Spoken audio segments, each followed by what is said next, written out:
त्यो तपाईहरुले सडकमा 1500 मान्छेले मोटरसाइकल र्याली गरे प्रदर्शन गरे भन्ने हिसाबले राजतन्त्र पुनर्स्थापना हुन्छ भन्ने कुरा चाहिँ त्यो एकदमै त्यो वाह्यात तर्क हो। तर वर्तमान संविधानले दिएको अधिकारहरू प्रयोग गरेर सरकारका विरुद्धमा प्रदर्शन गर्ने, सरकारका नीतिको बारेमा असहमति जनाउने उनीहरूको अधिकारको चाहिँ हामीले सम्मानै गर्छौं। तर लोकतान्त्रिक व्यवस्थालाई मासेर प्रतिगमन का पक्षमा उभिँदै राज संस्थालाई पुनर्बहाली गर्ने र लोकतन्त्रका विरुद्धमा चाहिँ आवाज उठाए अथवा गतिविधि गरे भने हामी चाहिँ त्यसको चाहिँ प्रतिवाद गर्छौं। त्यसकारण कुलमानजीले चाहिँ सारा उज्यालो बनाइदिनु भयो भन्ने कुरा होइन। कुलमानजी नरहँदा पनि त बिजुली त प्रोडक्सनका भइरहेका छन् नि त, विभिन्न प्रोजेक्टहरू त सुचारू भइरहेका छन्। कतिपय प्रोजेक्टका काम हुँदैछ, त्यो प्रोजेक्टबाट बिजुली आइसकेकै छैन। त्यहाँ पाथीबारामा केबल कार निर्माणको कुरा स्वाभाविक ढङ्गले अगाडि बढ्छ। तर यदि जनताले हामीलाई अहिले केबल कार चाहिँदैन भनेर त्यहाँ विवाद गर्छन्, विरोध गर्छन् भने त्यो त्यस्ता प्रोजेक्टहरू रोकिनुपर्छ। मैले त्यो केबल कारको मात्रै कुरा गरे हैन, बाटोको पनि कुरा त्यही हो। संवादका लागि आज हामीसँग हुनुहुन्छ नेकपा एकीकृत समाजवादीका प्रचार विभाग उपप्रमुख दामोदर अर्याल। स्वागत छ दामोदर सर। हस्, धन्यवाद।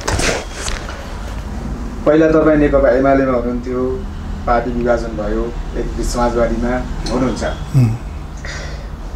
नेपाली राजनीति पछिल्लो पटक जे जसरी अगाडि बढिरहेको छ के कसरी निहालिरहनु भएको छ, यहाँबाट सुरु गरौँ।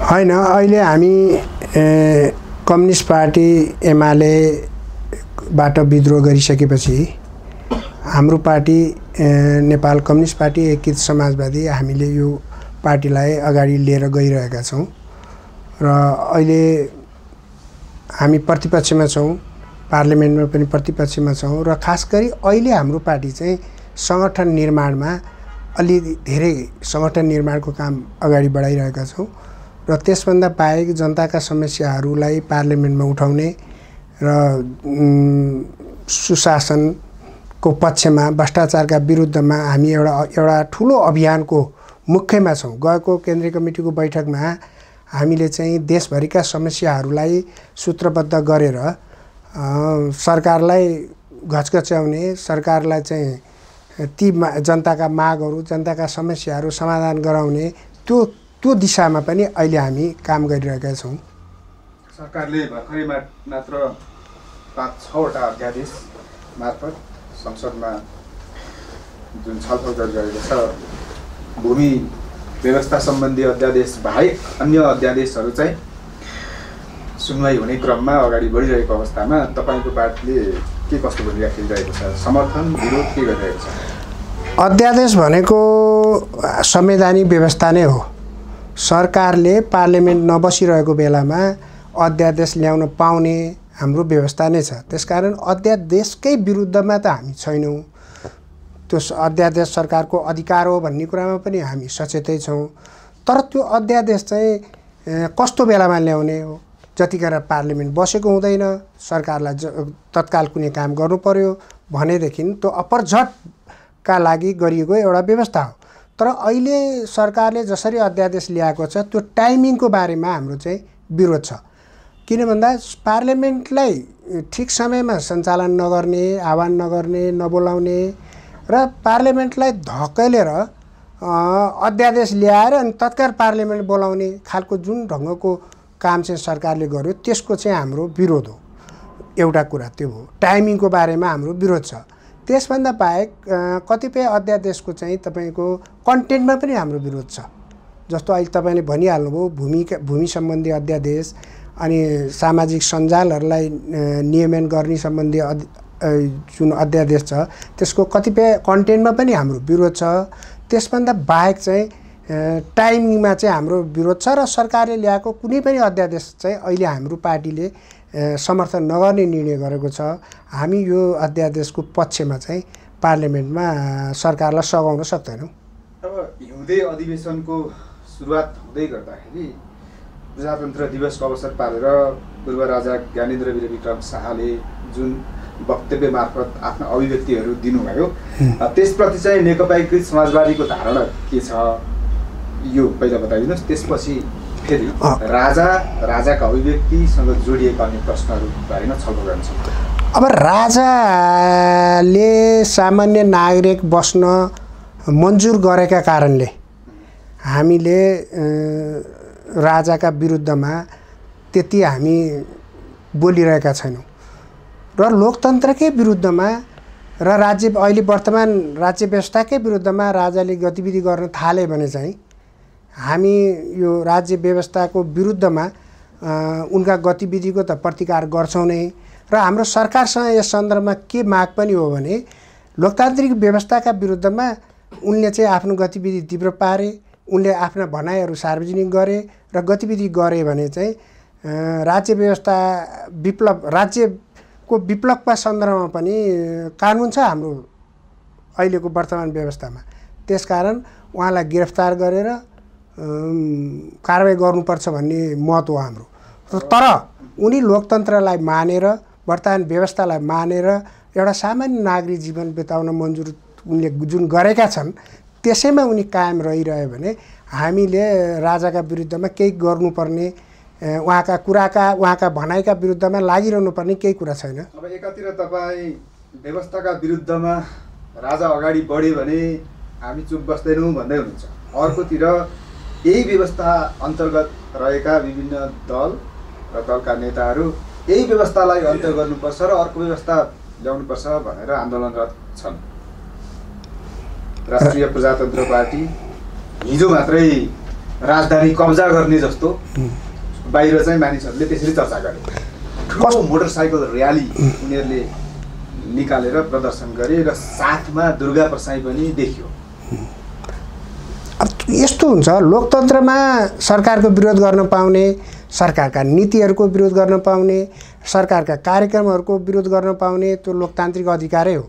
त्यो अधिकारलाई प्रयोग गरेर कुनै पनि राजनीतिक दलले चाहिँ गतिविधि गर्छ, प्रदर्शन गर्छ, विरोध गर्छ, माग राख्छ भने हाम्रो समर्थनै हुन्छ। तर त्यसको कन्टेन्टको बारेमा, विषयवस्तु बारेमा असहमति हुने कुरा त स्वाभाविकै होला, कतिपय असहमति होला। राजेन्द्र लिङ्गदेनले के भन्नुभयो भने जुन दिन राजाको वक्तव्य आयो त्यहाँबाट हामी अगाडि बढ्यौँ, राजाले एक खालको सङ्केत गर्नुभयो, साथ दिनुहोस् भन्नुभयो, त्यसकारण हामी अब राजा ल्याएरै छाड्छौँ भन्नुहुन्छ। दुर्गा प्रसाईले पनि राजा त ल्याएरै छाड्ने भनेर लाग्नु भएको छ। अब के लाग्छ, अब उहाँहरूको यो खालको आन्दोलन र प्रदर्शनले देशमा राज संस्था पुनर्स्थापना हुने सम्भावना छ? त्यस्तो लोकतन्त्रका विरुद्धमा आउने कुनै पनि शक्तिको विरुद्धमा त जनताले प्रतिवाद गर्छन्, हामी प्रतिवाद गर्छौँ, त्यो कुरा अर्को कुरा हो।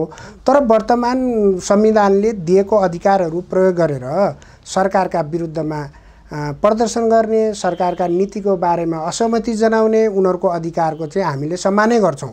तर लोकतान्त्रिक व्यवस्थालाई मासेर प्रतिगमनका पक्षमा उभिँदै राज संस्थालाई पुनर्बहाली गर्ने र लोकतन्त्रका विरुद्धमा चाहिँ आवाज उठाए अथवा गतिविधि गरे भने हामी चाहिँ त्यसको चाहिँ प्रतिवाद गर्छौँ। राज संस्था पुनर्बहाली गर्ने, तर पहिलाको जस्तो राज संस्था जसले दललाई निषेध गर्थ्यो त्यो चाहिँ हामी हुन दिँदैनौँ भनेर राजेन्द्र लिङ्गदेनले भनेका छन्। के होला? राज संस्था भनेकै कुरा नै अब नेपालमा इतिहास भइसक्यो। संसारभरि कुनै एउटा कालखण्डमा त संसारभरि नै राजतन्त्र थियो नि त। जब जति जति मान्छेहरू सचेत हुँदै गए, लोकतान्त्रिक हक अधिकारको बारेमा मान्छेहरूले बुझ्दै गए, जति जति चाहिँ डेमोक्रेसीको पक्षमा विश्व जन्म तयार हुँदै गयो, त्यति नै अनुपातमा राजतन्त्रहरू उखेलिँदै र प्रजातन्त्र स्थापना हुँदै गएको त इतिहास छ। हाम्रो मुलुकमा पनि भएको त्यही हो। कुनै बेलामा हाम्रो मुलुकमा राज संस्था थियो, कुनै बेलामा हाम्रो मुलुकमा राणाशाहीहरू पनि थिए। ती सबै इतिहास हो र समाज कहिले पनि पछाडि फर्किँदैन। अब राजतन्त्रलाई पुनर्स्थापना गर्ने अथवा राणातन्त्रलाई समाज पछाडि फर्किँदैन भनेर, तर समाजकै नेपाली जनता त राज संस्था फर्काउनुपर्छ भनेरै आन्दोलनरत भइरहेको देख्दाखेरि चाहिँ फेरि के भन्नु? त्यो तपाईँहरूले सडकमा 1500 मान्छेले मोटरसाइकल र्याली गरे, प्रदर्शन गरे भन्ने हिसाबले राजतन्त्र पुनर्स्थापना हुन्छ भन्ने कुरा चाहिँ त्यो एकदमै त्यो वाहियात तर्क हो। त्यो राज संस्था राजतन्त्र त्यो व्यवस्था एक जहानीय शासन व्यवस्था नेपाली जनताले अस्वीकार गरेर नेपालमा लोकतान्त्रिक व्यवस्था स्थापना भइरहेको यो बेलामा अब कुनै मान्छे केही 2-400 मान्छे 2-4 हजार मान्छेले राज संस्था फर्काउँछु भनेर त्यो सम्भव हुने कुरा छैन। उनीहरूको जुन सपना छ त्यो पुरा हुन सक्दैन यहाँ। त्यो कहिले संसारमा कहीँ पनि नभएका कुराहरू यहाँ। त्यसो त तपाईँकै पूर्व पार्टी नेकपा एमालेका अध्यक्ष केपी शर्मा ओलीले पनि अहिलेको व्यवस्था आउँदैन भनेर भन्थे नि त, आयो। अब तपाईँले अहिले राजतन्त्र आउँदैन अथवा राजा फेरि फर्किँदैनन् भन्दैमा फर्किँदैन भनेर विश्वास गर्ने आधार चाहिँ के छ? होइन, व्यक्तिका हिसाबले कुनै मान्छेले चाहिँ डेमोक्रेसी आउँदैन लोकतन्त्र आउँदैन भनेर व्यक्तिका हिसाबले कसैले भनेको त्यो बेग्लै कुरा भयो। त्यो पार्टीका हिसाबले नेकपा एमाले पनि कहिले पनि उसले राज संस्था फ्याँकिँदैन लोकतन्त्र आउँदैन भनेर कहिले पनि भनेन। नेकपा व्यक्तिका हिसाबको कुरा नगरौँ न। नेकपा एमाले नेपालमा गणतन्त्र आउँदैन भनेर कहिले पनि भनेन। त्यस्ता केपी ओली जस्तै अरू मान्छेहरू पनि होलान् समाजमा जसले चाहिँ गणतन्त्रको पक्षमा आफूलाई उभ्याएनन्, त्यो अर्को कुरा भयो।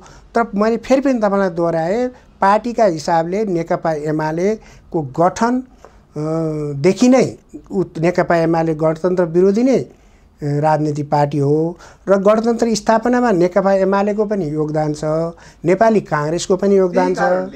नेकपा एमाले गणतन्त्र विरोधी हो, नेपाली काङ्ग्रेस पनि त्यही हो, त्यसकारण अब भित्रभित्रै मिलेर राजा ल्याउने खेल हुन सक्छ भन्ने कुरा चाहिँ के हो त? यो प्रश्न होइन, यो तपाईँको यो प्रश्न किन मिल्दैन प्रश्न हो नि त। होइन, यो कतिपय विश्लेषकहरूले त्यही भन्नुहुन्छ, हामीले छलफल गर्न पर्यो नि त उठेका विषय। नेपाली काङ्ग्रेस पनि राजतन्त्रको पक्षमा छैन, नेकपा एमाले पनि राजतन्त्रको पक्षमा छैन, हामी पनि राजतन्त्रका पक्षमा छैनौँ, माओवादी पार्टी पनि राजतन्त्रको पक्षमा छैन। मात्रै राजतन्त्रको पक्षमा छ।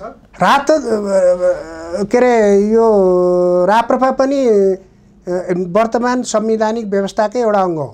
यो गणतान्त्रिक संविधानलाई उनीहरूले स्वीकार गरेर चुनावमा भाग लिएका छन्, सांसद भएका छन्, सरकार निर्माणमा सहभागी भएका छन्, मन्त्रालय सञ्चालन गरेका छन्। त्यसकारण राप्रपा पनि राजतन्त्रवादी हो भन्ने म ठान्दिनँ। किन भन्दा यो वर्तमान संविधानकै एउटा अङ्ग हो उनीहरू पनि। तर उहाँहरू के भन्नुहुन्छ भने वैदिक सनातन हिन्दू राष्ट्र भन्नुहुन्छ, राष्ट्र संस्था यो देशमा एकताको प्रतीकको रूपमा रहनुपर्छ भनेर पार्टीका वरिष्ठ नेताले पनि भनिरहनु भएको छ मिश्रज्यूले। त्यस्तै गरेर चाहिँ कार्यकारी प्रधानमन्त्री भनेर त्यो एजेन्डा राखेर आन्दोलनरत छ। अब केही मान्छेहरू समाजमा केही मान्छेहरू त समाजलाई पछाडि फर्काउन सकिन्छ कि भनेर क्रियाशील होलान् नै, त्यसको बारेमा मैले जवाफ दिनु परेन। तर के भन्दा आम जनमत चाहिँ अहिले न हिन्दू राष्ट्रको पक्षमा छ न चाहिँ राजतन्त्रको पक्षमा छ। हो, केही मान्छेहरू सरकारका वर्तमान सरकारका अथवा गएका हिजोका सरकारका लोकतन्त्रमा स्थापना भएका लोकतन्त्र आइसकेपछि स्थापना भएका कतिपय सरकारहरूका सन्दर्भमा नीतिका सन्दर्भमा कार्यक्रमका सन्दर्भमा कसैको मतभेद हुने विरोध हुने त्यो लोकतन्त्रमा स्वाभाविक प्रक्रियाभित्रै पर्यो। तर समाजलाई पछाडि फर्काउने इलिमेन्ट्स चाहिँ नेपालमा प्रभावशाली छ भन्ने कुरा त यो सत्य होइन। अब नेपालका प्रधानमन्त्री केपी शर्मा ओलीका विरुद्धमा पनि जुन खालको आवाजहरू हामी सामाजिक सञ्जाल मार्फत सुनिरहेका छौँ, यो स्वाभाविक लाग्छ? यो विरोध जनताको जुन एक खालको निराशाको उपज हो अथवा यो विरोधको लागि विरोध हो, के लाग्छ? सरकारको विरुद्धमा आवाज उठाउने कुरा र कुनै व्यक्ति लिडरसिपको योग्यताका बारेमा प्रश्न उठाउने कुरा यो स्वाभाविक प्रक्रियाभित्रै पर्छ लोकतन्त्रमा। कुनै एउटा व्यक्तिका विरुद्धमा अथवा कुनै एउटा राजनीतिक दलका विरुद्धमा मान्छेहरू लाग्ने कुरा हाम्रो लोकतान्त्रिक संविधानले नै हामीलाई दिएको अधिकार हो र मान्छेहरूले त्यसको उपयोग गरिरहेकै होलान्। तर यसको अर्थ के होइन भने व्यक्तिको विरुद्धमा लाग्दैमा मान्छेहरू चाहिँ सिस्टमकै विरुद्धमा छन्, व्यवस्थाकै विरुद्धमा छन्, लोकतन्त्रकै विरुद्धमा छन् भन्ने कुरा त सत्य होइन, त्यस्तो हुँदैन। अब प्रधानमन्त्री जस्तो एउटा गरिमामय पद र पदमा आसीन व्यक्तिका विरुद्धमा जुन स्तरमा कतिपयले गिरेर भन्छन्, कतिपयले उठेर पनि भन्दा गाली गलौज हुन्छ। विशेष गरी केपी शर्मा ओलीलाई त्यसरी गाली गर्नुभन्दा पनि पहिल्यै राज संस्था कायमै रहेका बेलामा राजाकै नाम लिएर पनि त्यस खालका गाली गलौजहरू हुने गर्थे। आज ठ्याक्कै जसरी चाहिँ हिजो राजालाई फल्ना देश छोड भन्थे, अहिले त्यसरी नै केपी शर्मा ओलीलाई गाली गरेको सुन्दाखेरि चाहिँ अब हाम्रो समाज, हाम्रो देशको राजनीति स्वाभाविक रूपमा अगाडि बढिरहेको जस्तो लाग्छ या केही गडबड भइरहेको के लाग्छ यहाँलाई? कुनै व्यक्ति, मैले फेरि तपाईँलाई के कुरा दोहोऱ्याउनु खोज्दैछु भने कुनै व्यक्तिका विरुद्धमा लाग्नु भनेको व्यवस्थाका विरुद्धमा लाग्ने होइन। प्रधानमन्त्री केपी ओलीका विरुद्धमा आम जनताले आवाज उठायो भने त्यो उहाँ र उहाँको दलका विरुद्धमा हो, लोकतन्त्रका विरुद्धमा होइन। हिजो राजाका विरुद्धमा आवाज उठाएको पनि एउटा व्यक्तिका हिसाबले वीरेन्द्र वा ज्ञानेन्द्रका विरुद्धमा उठाएको होइन, सिस्टमका विरुद्धमा मान्छेले आवाज उठाएका हुने हिजो हो। त्यसले गर्दा लोकतन्त्रका विरुद्धमा गणतन्त्र नेपालका प्रधानमन्त्री केपी शर्मा ओलीमाथि आवाज उठ्नु भनेको त गणतन्त्रको विरोधीहरूले नै उठाएको भन्न पनि सकिँदैन र? केपी ओलीको विरोध गर्नु भनेको चाहिँ गणतन्त्रको विरोध होइन। मेरो विरोध गर्नु भनेको लोकतन्त्रको विरोध होइन नि त। विरोध र प्रधानमन्त्री पदको र पदमा आसीन व्यक्तिको प्रधानमन्त्रीको आलोचना गर्न पाइन्छ। हाम्रो संवैधानिक व्यवस्थै हो त्यो। प्रधानमन्त्रीको आलोचना गर्नु भनेको चाहिँ लोकतन्त्रको आलोचना होइन, गणतन्त्रको आलोचना होइन। प्रधानमन्त्री म तपाईँलाई लिखित बताऊँ, केपी ओलीको पक्षमा जनमत छैन भने त चुनाव आउँदैछ त, 84मा केपी ओलीलाई हराइदियो भयो त चुनावमा। अथवा एमालेकै विरुद्धमा जनमत छ भने पनि त एमालेलाई हराए भयो। अथवा नेपाली काङ्ग्रेसका विरुद्धमा जनमत छ भने नेपाली काङ्ग्रेस हारेर अरू कुनै दलले जित्ला होइन। लोकतन्त्रमा त दल छनौट गर्न पाउने, लिडरसिप छनौट गर्न पाउने त हाम्रो अधिकारभित्रैको कुरा हो, जनताको अधिकारभित्रैको कुरा हो र त्यो संविधानमा त्यस्तो व्यवस्था छ। त्यसले गर्दा कुनै व्यक्तिका विरुद्धमा, कुनै दलका विरुद्धमा जनमत बढ्यो भन्नुको अर्थ चाहिँ लोकतन्त्रका विरुद्धमा जनमत बढ्यो होइन। अब प्रधानमन्त्री केपी शर्मा ओलीलाई प्रश्न गर्ने केही पत्रकारहरू पछिल्लो पटक कारबाहीमा परेको भन्ने छ। संसद भवनभित्र प्रवेश गर्ने प्रेस पास निलम्बित भएको भन्ने छ। प्रश्न गर्न पाउने पत्रकारको हक अधिकार भयो, यद्यपि आचार संहिताभित्र रहेर गर्नुपर्ने कुरा छँदैछ। प्रश्न कतिपय मानिसहरूलाई अप्रिय लाग्न सक्ला, चाहे त्यो प्रधानमन्त्रीलाई सोधिएको होस् या अरू अन्य कुनै पदमा पदासीन व्यक्तिलाई सोधिएको होस्। सधैँ प्रश्न मिठो हुन्छ भन्ने त हुँदैन। प्रश्न चाहिँ यसरी पत्रकारहरूलाई प्रश्न सोध्न हतोत्साहित गरिने खालका कारबाहीहरू भए भन्ने एकातिर छ भने अर्कोतिर प्रश्न सोद्धा पनि संयमता अपनाउनु पर्थ्यो कि शब्द चयनका कुराहरू हुन्छन् भन्ने पनि छ। नियतको कुरा इङ्गित गर्नुभएको छ, खास गरी नेकपा एमालेका प्रमुख सचेतक महेश प्रतौलाले। यो समग्र अवस्था जुन छ नेपाली पत्रकारिताको, यसलाई चाहिँ तपाईँ कसरी विश्लेषण गर्नुहुन्छ? अब प्रश्न सोध्ने मात्रै होइन, आपसी कन्भर्सेसन, संवादमा पनि एकले अर्कोलाई सम्मानजनक शब्दहरू प्रयोग गरेर कुराकानी गर्ने, छलफल गर्ने, त्यो कुरा त हाम्रो संस्कारभित्रको कुरा हो। त्यसकारण कुराकानीमा सभ्यता त प्रकट गर्नै पर्छ। खालि त्यो पत्रकार र नेताको बिचको संवादमा मात्र होइन कि तपाईँ हामी आम जनताको बिचमा कुराकानी हुँदा पनि एकले अर्कोलाई सम्मान गरेर मर्यादित शब्दहरू प्रयोग गरेर कुराकानी गर्ने, छलफल गर्ने, बहस गर्ने, प्रश्न सोध्ने त्यो स्वाभाविक कुरा हो। त्यो गर्नुपर्छ, मर्यादामा त रहनै पर्छ। तर यसको अर्थ के होइन भने सरकारले प्रश्नहरूलाई रोक्न पाउँदैन।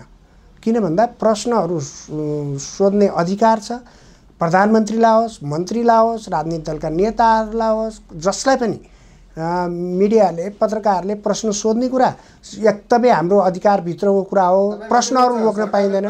सोध्न रोक्नु हुँदैन भनेर तर रोकिसक्यो।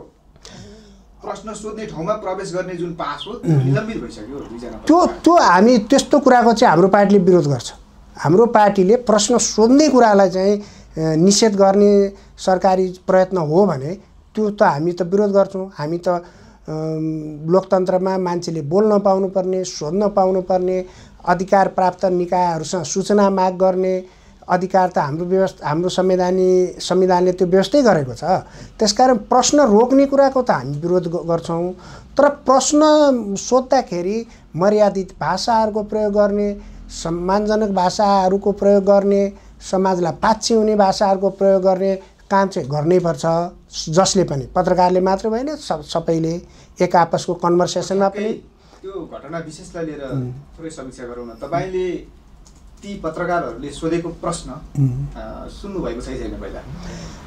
मैले ठ्याक्कै त्यो उहाँले कसरी सोध्नुभयो, कुन तरिकाले सोध्नुभयो, कस्ता शब्दहरू प्रयोग गर्नुभयो, त्यो त मैले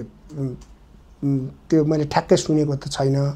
तर पनि मेरो भनाइ के हो भन्दा, हाम्रो पार्टीको पनि भनाइ के हो भन्दा, पत्रकारले मिडियासँग मिडियाले निर्धक्क चाहिँ मन्त्रीलाई, प्रधानमन्त्रीलाई, राजनीतिक दलका नेताहरूलाई अथवा ब्युरोक्रेसीमा रहेका मान्छेहरूलाई प्रश्न सोध्न पाउने अधिकार सुरक्षित हुनुपर्छ। हामी त्यसको पक्षमा छौँ, सूचनाको हकको पक्षमा छौँ होइन। सरकारी गतिविधिहरूको बारेमा सूचना पाउनुपर्छ भन्ने त्यसमा पक्षमा छौँ। प्रश्न गर्न पाउनुपर्छ त्यसको पक्षमा छौँ। प्रश्नलाई रोक्ने, निषेध गर्ने कुरा त हाम्रो पार्टीले मान्दैन। अब अन्त्यतिर तपाईँ चाहिँ प्रतिपक्षमा हुनुहुन्छ, सत्ता पक्षले खास गरी नेपाल विद्युत प्राधिकरणमा कुलमान घिसिङलाई कार्य सम्पादन मूल्याङ्कन गर्दाखेरि 0 मार्क्स अथवा 0 अङ्क दिएको सुन्नु भएको छ होइन? म कहिले मिडियामा पढिरहेको छु। अब जनताले चाहिँ के भन्छन् भने देशलाई उज्यालो पार्ने त कुलमान हो। हुन त नेकपा माओवादीको सरकार थियो, जनार्दन शर्मा त्यतिखेर ऊर्जा मन्त्री हुनुहुन्थ्यो र उहाँहरूद्वारा नियुक्त पाएका कुलमान घिसिङले 18 घण्टाको लोड सेडिङ अन्त्य गरेको यो सत्य हो। जनताले त्यो भन्छन्। उनले त उच्च अङ्क पाउनुपर्ने हो, काम गर्ने मान्छे, विद्युत प्राधिकरणलाई घाटामा गएकोलाई नाफामा ल्याउने मान्छे, कसरी यस्तो 0 चाहिँ अङ्क दिइयो? र संसदमा पनि त्यस विषयमा सांसदहरूले प्रश्न उठाए। यो सरकारलाई म 0 अङ्क दिन्छु भनेर राष्ट्रपाका एकजना सांसदले भन्दै थिए। यो चाहिँ खास के हो, कसरी मूल्याङ्कन गर्नुहुन्छ यो विषय? सुन्नुहोस्, विकास भन्ने कुरा चाहिँ व्यक्तिले गर्ने होइन। पहिले हामी यो कुरा क्लियर हुनुपर्छ। अब विकास सिस्टमले गर्छ, प्रणालीले गर्छ। कुनै एउटा व्यक्तिले बिजुली ल्याइदिने, कुनै एउटा व्यक्तिले बाटो बनाइदिने, कुनै एउटा व्यक्तिले स्कुल बनाइदिने भन्ने कुरा हुँदैन। एउटा सिस्टमले, प्रणालीले, नीतिले, कार्यक्रमले विकास हुन्छ। त्यसकारण कुलमानजीले चाहिँ सारा उज्यालो बनाइदिनु भयो भन्ने कुरा होइन। विद्युत प्राधिकरण कुलमानले नियुक्ति नपाएका भए त्यहाँ अर्को कुनै व्यक्ति थिए भने लोड सेडिङ हट्यो हट्दैन थियो? त्यस्तो होइन। कुलमान नभएको भए सुन्नुहोस् न, भोलि पनि कुलमानको कार्यकाल सकिएपछि अर्को कोही व्यक्ति त्यहाँ नियुक्ति भइसकेपछि फेरि विभिन्न खालका कमिसनका खेल भएर देश चाहिँ लोड सेडिङमा जान सक्छ भन्ने पनि एकातिर विश्लेषण हुन्छ भने, अर्कोतिर चाहे कुलमान होस् चाहे जोसुकै होस्, अब निकट भविष्यमा यदि भारतले जुन दिइरहेको विद्युत छ त्यो रोक्यो भने लोड सेडिङ पुनः हुन सक्छ। सुन्नुहोस्, म तपाईँलाई बताउँछु। बिजुली खोलाहरूबाट बिजुली निकाल्ने नीति सरकारले अख्तियार गरेका कारणले बिजुली निस्केको हो। निजी क्षेत्रलाई बिजुली उत्पादन गर्न दिने नीतिले अलि धेरै बिजुली प्रडक्सन भयो होला, तर यो त नीतिका कारणले, प्रोग्रामका कारणले न बिजुली उत्पादन भएको हो। कुनै व्यक्ति कुनै प्रधान हो, नीति मुख्य हो, व्यक्ति होइन। होइन, व्यक्तिले त केही पनि गर्दैन। एउटा सिंगल व्यक्तिले हिजो चाहिँ प्राधिकरणको नीति फरक थियो र आज अर्को नीति फरक थियो। बहुदल आउनुभन्दा अगाडि र बहुदल आइसकेपछि बिजुली उत्पादन गर्ने नीतिमा आएको भिन्नताले गर्दा नै बिजुली आम रूपमा उत्पादन भयो नेपालमा। र त्यो उत्पादित बिजुलीहरू त बिजुलीहरू विभिन्न सरकारका पालामा विभिन्न कम्पनीहरू खडा हुँदै गए, बिजुली उत्पादन हुँदै गयो र कुलमानजी नभएको भएर अरू कुनै व्यक्ति भएको पनि त्यो टाइम पिरियडमा चाहिँ नेपालमा लोड सेडिङ समाप्त हुन्थ्यो। त्यसो भए अब कुलमान घिसिङको कार्यकाल समाप्त हुँदै गर्दा अथवा भयो भनेर भइसकेपछि पनि उज्यालो नेपाल चाहिँ कायमै रहन्छ त, अझ धेरै बिजुली उत्पादन हुन्छ। कुलमानजी नरहँदा पनि त बिजुली त प्रडक्सनका भइरहेका छन् नि त। विभिन्न प्रोजेक्टहरू त सुचारू भइरहेको छन्, कतिपय प्रोजेक्टका काम हुँदैछ, त्यो प्रोजेक्टबाट बिजुली आइसकेकै छैन। त्यसले गर्दा मुख्य कुरा विकास निर्माणका कुराहरू चाहिँ नीतिले, कार्यक्रमले, प्रोग्रामले हुने कुरा हो।